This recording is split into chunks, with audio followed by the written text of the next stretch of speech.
Welcome.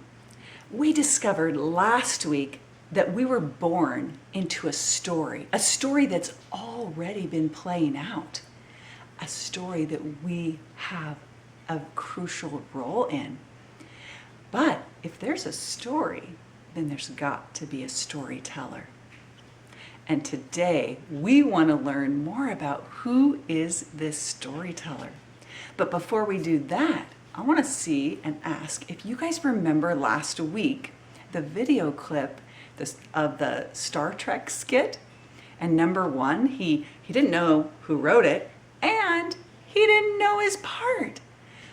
We want to know not only who has written our story, but what our role is in that story. We all have a part in this story that God has been writing since the beginning of the world. That word beginning makes me think of today's lesson title, The Beginning Before the Beginning. In Revelations 1:8, God says, I am the Alpha and the Omega. That's like him saying, I'm the beginning and the end. In the Greek alphabet, it's the first and the last letter. So in a way, it'd be kind of like saying A to Z. I'm the beginning and the end, who is, who was, and who is to come, the Almighty.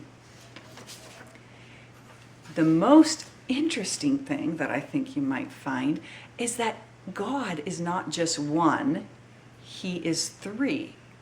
Huh? What are you saying, Miss Sir? Well, the best way to describe the storyteller is to show you how something he's made can be both three and one. Like maybe water, which can be a solid, a liquid, and a gas. Let's check this out. So this ice is going to represent one part of our storyteller. In our world, ice is often used to keep things cold or to preserve them from spoiling. And so as we think about this ice, right, it's solid, it's hard, and we're going to relate that with God the Father because he is solid. He is our firm foundation. And so right now, I am going to put this ice in a pot and I'm going to turn on some heat. And we are going to see what happens next. So, about 10 minutes has passed. What's happened to the ice? Where did it go? What in the world? No more ice. Just looks like water. Huh. Jesus reminds me of water. Jesus even said himself that he is the living water and that if anyone is thirsty, they can come to him and drink. And that streams of living water will flow from within them. I'm going to go ahead and add this back onto the heat again. Let's see what happens next.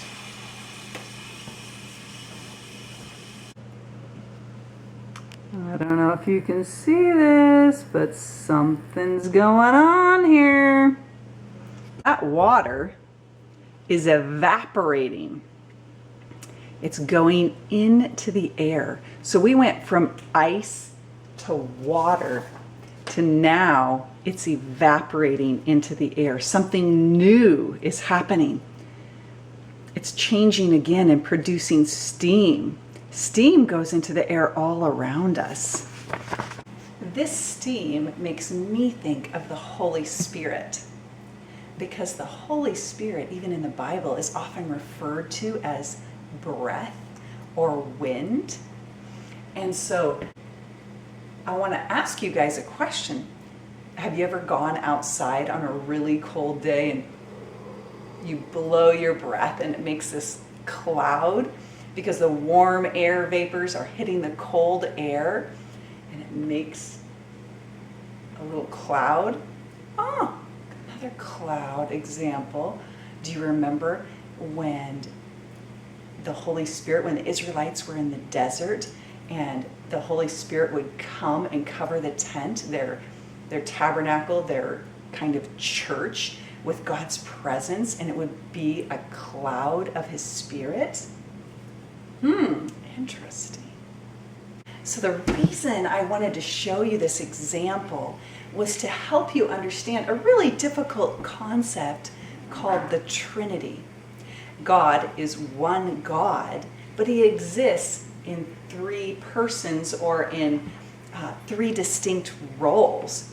And similar to water, these all have the same basic ingredients. It's all water in essence, but it is in three distinct forms, right? We have the ice, the water, and the steam. And in our example, even though God is way more complicated than this, complex, we are using this to represent God the Father, Jesus the Son, and God the Holy Spirit, to kind of help us even begin to grasp that concept using something that God has created to help us understand that. So we're going to be looking even more into that in weeks to come, of how God is one and yet he is relational. And that's how he created us. So we have a lot to look forward to and a lot to continue to learn together. We've heard many real stories about God the Father. And I'm sure you guys can tell me tons of stories about Jesus. But what we want to focus on today is something maybe we haven't heard as much about. And that is on the Holy Spirit. So, have any of you seen the cartoon Turbo, or seen turbo cars that have that extra turbo boost? What does that do? It propels it forward. It gives it that extra oomph, something extraordinary, right? Well, that is what the Holy Spirit does in our lives. The Holy Spirit is like adding turbo to our lives. In the book of Acts, we see in the New Testament, we see lots of stories about how the Holy Spirit filled the followers of Jesus. And one of them shares a story about John and Peter after Jesus had died on the cross and rose from the dead and returned to heaven. They healed a man who had been crippled since birth. That man went away walking and leaping and praising God. And the people all around were astounded because they had seen that man begging daily at the temple gates. And so Peter used that opportunity to speak to the people around him. The religious leaders also heard about what happened, and they arrested Peter and John. But what I find really amazing is that when the leaders asked them, by what power do you do this?